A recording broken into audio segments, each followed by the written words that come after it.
Hello, friendos. Mike the Wild Thing DeShazo here with your AEW review for August 11th, 2021. So, we kicked off the show with an MJF promo in his typically great fashion, where it showed a little bit of dissension between him and Wardlow, but we'll see where that goes. As the Elite were coming down to the ring, we got an announcement for a title match at All Out, where it'll be Omega versus Christian Cage for the title. This trios match between the Elite, the Young Bucks, and Omega versus the Sydal brothers and Dante Martin was a very good match. Very fun. Had a lot of innovative offense and showed a lot of what Dante Martin can do in the ring. He's 20 years old. Imagine what he'll be when he's 25.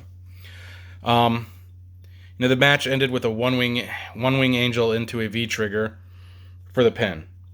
After the match, we got a promo that was going to start off as an Elite promo, but Christian Cage and Jurassic Express came out and interfered with the promo, and we learned that Jurassic Express are the number one contenders for the titles. So we essentially had all the number one contenders standing in a ring. We learned during that promo segment that Christian Cage and Omega are going to wrestle each other Friday, very first episode of Rampage, very first match for the Impact World Heavyweight Championship.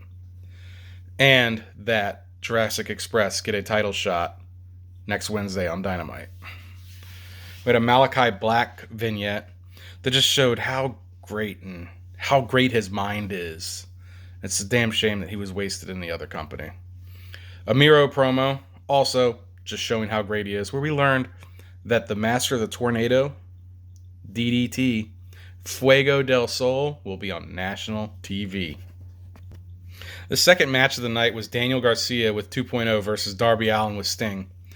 2.0 were running interference most of the match, but what we really learned here is that Daniel Garcia is a pretty impressive young wrestler, and it's showing that if he does eventually sign, that there's going to be a very good crop of young wrestlers in AEW.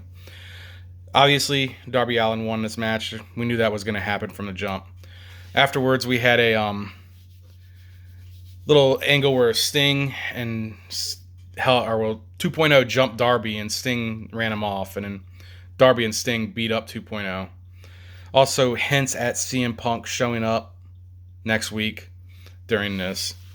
And then later on, we would learn that we're going to get a Texas Tornado match next week where Darby and Sting are going to wrestle 2.0.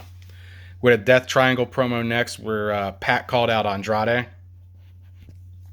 The next match was another trios match. That's the second one tonight, where we had the best friends of Yuta Wheeler, Orange Cassidy, and Chucky T versus the HFO, where it was Private Party and Matt Hardy.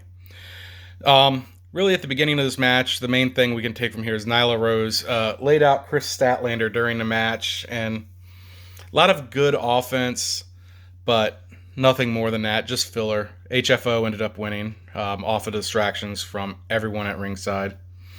Next, we had an Andrade promo where he accepted the call-out from Pac, and we're going to get Pac versus Andrade at All Out. Should be an absolute great match. Next, we had a little FTR versus Ortiz and Santana vignette, probably setting up their next match once everyone is healthy and can come back and wrestle again. The fourth match of the night, and my main concern with this show, is the Nyla Rose versus Chris Statlander match. Both ladies had a lot of good offense in it, but the match was too short. It needed to be 6 minutes longer, in my opinion, at least. You need to give these ladies more time. But Statlander won a quick match, and Statlander did look good when she got all of her offense going.